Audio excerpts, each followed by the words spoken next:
Hello students, welcome to my channel. आइए देखते हैं क्लास 10th का एक्सरसाइज 6.3 का क्वेश्चन नंबर 11। तो क्वेश्चन है, in figure 6.40 E is a point on side C B produced of an isosceles triangle A B C. Means एक triangle है A B सी, यहाँ पर सी बी से एक लाइन प्रोड्यूस हुई है पॉइंट ई तक, with A B equal to A C. हमें बताया है कि ए बी क्या होता है, इक्वल ए सी के इक्वल है। If A D is perpendicular to B C, means A D perpendicular है बी सी पे and E F perpendicular on A C. Prove that triangle A B T is similar to triangle E C F. तो हमें बताना है कि ये ए B D triangle है, ये ई सी एफ के सिमिलर है। सबसे पहले हम गिवन लिख लेते हैं। गिवन में हमें पता है कि ए बी इक्वल टू क्या है, ए सी है। देन ए डी परपेंडिकुलर है बी सी के एंड ई एफ परपेंडिकुलर है ए सी के। परपेंडिकुलर मीन्स यहाँ पर क्या बन रहा है, 90 डिग्री का एंगल बन रहा है। प्रूव क्या करना है हमें, triangle A B D similar है ट्रायंगल ई सी एफ के। अब सबसे पहले देखो यहाँ पर क्या लिखा है, A B equal to A सी। तो अगर ए बी इक्वल है ए सी के तो हम बोल सकते हैं कि एंगल बी इक्वल है एंगल सी के। क्यों? क्योंकि हमने 9th क्लास में पढ़ा है कि अगर कोई दो साइड्स इक्वल है तो उनके जो अपोजिट एंगल्स होंगे वो भी इक्वल होते हैं। तो हम लिख देंगे angles opposite to equal sides are equal. इसको मैं दे देती हूँ नंबर 1। ठीक है, तो यहाँ पर मैं जब प्रूफ करूँगी तो मैं लिख सकती हूँ कि angle B equal to angle C, मैं लिख दूंगी बाय इक्वेशन 1। नेक्स्ट मुझे पता है कि एंगल डी जो है 90 डिग्री का है और यहाँ पर एंगल एफ 90 डिग्री का है। तो मैं लिख सकती हूँ angle D equal to angle F हो जाएंगे ईच 90 डिग्री। यहाँ पर मुझे लिखना चाहिए था in triangle A B D and triangle E C F. Right, अब देखो यहाँ पर मुझे दो एंगल्स इक्वल मिल गए। जब मुझे दो एंगल्स इक्वल मिल गए तो मैं बोल सकती हूँ कि ये दोनों ट्रायंगल क्या हैं, सिमिलर हैं। लिख देंगे triangle A B D is similar to triangle E C F by angle similarity criteria. तो यहाँ पर हो गया हमारा क्वेश्चन नंबर 11। काफी इजी क्वेश्चन था बट इंपॉर्टेंट है थोड़ा सा। आइए देखते हैं क्वेश्चन नंबर 12। आइए देख लेते हैं question number 12। Sides A B and B C and median A D of a triangle A B C are respectively proportional to sides P Q and Q R and median P M of triangle P Q R. Means यहाँ पर बोला है कि A B जो side है triangle A B C की वो proportional है पी क्यू के और बी सी प्रोपोर्शनल है क्यू आर के। उसके बाद यहाँ पर इन्होंने हमें ए सी प्रोपोर्शनल नहीं दिया है पी आर के, उन्होंने दिया है हमें ये मीडियन प्रोपोर्शनल है ए डी पी एम के। तो हम इसको लिख लेंगे। देखो हमने लिख लिया ए बी अपॉन में P Q equal to B C upon में क्यू आर। देन यहाँ पर हमें क्या दिया है, मीडियन प्रोपोर्शनल दिया है ए डी अपॉन में पी एम। अब अगर आप देखो, अगर इसने मुझे ये साइड दी होती तो हमारा इजीली प्रूव होता कि triangle A B C is similar to triangle P Q R. सबसे पहले हम लिख लेते हैं हमें प्रूव क्या करना है, triangle A B C similar है ट्रायंगल पी क्यू आर के। अब हमें ये साइड तो प्रोपोर्शनल में मिल नहीं रही, तो हम क्या कर सकते हैं, अगर हम इस एंगल को इक्वल प्रूव कर दें, इन दोनों एंगल को, एंगल बी और एंगल क्यू को, तो हम जो है प्रूव कर सकते हैं कि ये जो ट्रायंगल है वो सिमिलर है। कैसे? ये साइड तो हमें गिवन है और ये भी हमें गिवन है कि ये दोनों इक्वल है। सिर्फ हमें जो है इनके साथ का लगता हुआ एक एंगल मिल जाएगा, तो हमारा साइड एंगल साइड क्राइटेरिया से ये ट्रायंगल जो है सिमिलर प्रूव हो जाएंगे। अब कैसे कर सकते हैं इसको? करने के लिए मैं इस ट्रायंगल को ले सकती हूँ। क्यों? क्योंकि मुझे पता है, देखो जो भी हमें इन्फॉर्मेशन गिवन है ना वो इस ट्रायंगल की हो सकती है। कैसे? देखो, in triangle A B D and triangle P Q M, मैंने कौन सा ट्रायंगल लिया, A B D and P Q M. मैं यहाँ पर लिख सकती हूँ कि ए बी अपॉन में पी क्यू इक्वल टू, जो यहाँ पे गिवन है ना मैं उसको एज इट इज लिख रही हूँ, equal to A D upon में पी एम। अब मैं क्या करूंगी, दोनों को हाफ कर दूंगी। हम एक तरफ हाफ नहीं कर सकते हैं, हम क्या करना है, अगर जो करना है हम उसको दोनों तरफ करेंगे। तो अगर मैं बोलूंगी हाफ ऑफ बी सी तो वो क्या होगा, बी डी। और अगर मैं बोलती हूँ हाफ ऑफ क्यू आर तो वो क्या होगा, क्यू एम। क्योंकि हमें क्या बोला है कि ये दोनों क्या है, मीडियन है।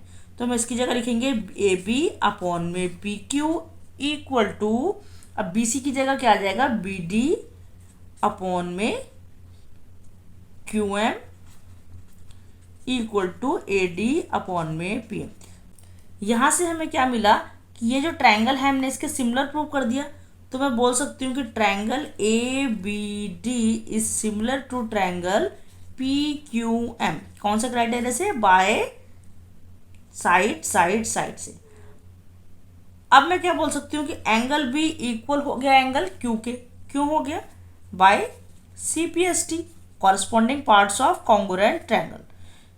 अब हम लिखेंगे यहाँ पर in triangle A B C and triangle P Q R, इन दोनों ट्रायंगल में अब देखो जो हमें सिमिलर प्रूव करना है उसमें हमें क्या मिला कि ए बी अपॉन में पी क्यू इक्वल है बी सी अपॉन में क्यू आर के। ये दोनों हमें गिवन है, यहाँ पे लिख सकते हैं हम given. Then angle B equal to angle Q है, हम लिख देंगे जस्ट प्रूव्ड या फिर प्रूव्ड अबव, राइट। तो यहां से हमें क्या पता चला कि triangle A B C is similar to triangle P Q R. तो यहां हम लिख सकते हैं कि triangle A B C similar है ट्रायंगल पी क्यू आर के बाय साइड एंगल साइड से। तो ये प्रूव हो गया। चलिए देखते हैं इसका नेक्स्ट क्वेश्चन। चलिए देखते हैं question number 13। D is a point on the sides BC of a triangle ABC such that angle ADC equal to angle BAC. Show that CA square equal to CB multiply CD. यहाँ पर बोला है कोई triangle है ABC जो हमने पहले से ड्रॉ कर लिया है और यहाँ पर BC पर एक पॉइंट है D। तो BC पर एक पॉइंट है D, उसको हमने ज्वाइन कर दिया। अब ये लिखा है कि angle ADC means ADC means ये वाला एंगल और एंगल बी ए सी मीन्स बी ए सी और ये वाला एंगल क्या है, दोनों इक्वल है। शो दैट, उसके बाद हमें शो करना है तो हम लिख लेते हैं सबसे पहले गिवन। हमें गिवन क्या है कि ए डी सी इक्वल है एंगल बी ए सी के। प्रूव क्या करना है? टू